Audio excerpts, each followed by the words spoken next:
Ola, Uber, Rapido డ్రైవర్లు దేశవ్యాప్త సమ్మె. దానికి సంబంధించిన డిమాండ్లు చూసుకుంటే, సో 7వ తారీఖున అంటే మనకి రేపనమాట.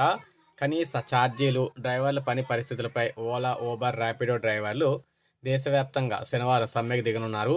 Telangana gig and platform workers యూనియన్‌తో పాటు వివిధ కార్మిక సంఘాల పిలుపు మేరకు ఈ సమ్మె నిర్వహిస్తున్నారు. కనీసం 6 గంటల పాటు డ్రైవర్లు ఈ సమ్మెలో పాల్గొంటారని కార్మిక సంఘాల ప్రతినిధులు పేర్కొన్నారు. సమ్మె కారణంగా దేశవ్యాప్తంగా క్యాబ్, ఆటో, బైక్, టాక్సీ సేవలకు అంతరాయం ఏర్పడుతుందని చెప్పేసి సమ్మెలో పాల్గొనే డ్రైవర్ల సంఖ్యను బట్టి ఆయా ప్రాంతాల సేవల్లో సమ్మె తీవ్రత కనిపించనుంది. కనీస ఛార్జీలు, గిగ్ వర్కర్ల పని పరిస్థితులు నిరసిస్తూ ఈ ఆందోళన చేపడుతున్నారు. తెలంగాణ గిగ్ అండ్ ప్లాట్‌ఫామ్ వర్కర్ల యూనియన్ పేర్కొంది.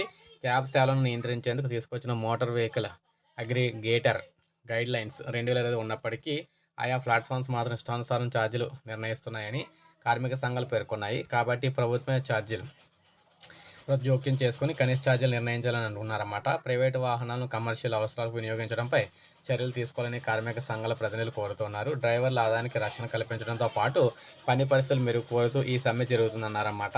సో అందువల్ల తెలంగాణ వ్యాప్తంగా రేపు మనం చూసుకున్నట్లయితే సమ్మె అయితే జరుగుతుంది. మొత్తం ఇవన్నీ కూడా బంద్ అయితే ఉంటాయని చెప్తున్నారు. సో ఇది మనకు అప్డేట్. ఒక లైక్ చేయండి, సబ్స్క్రైబ్ చేసుకోండి. మన ఛానల్ సబ్స్క్రైబ్ చేసుకోండి.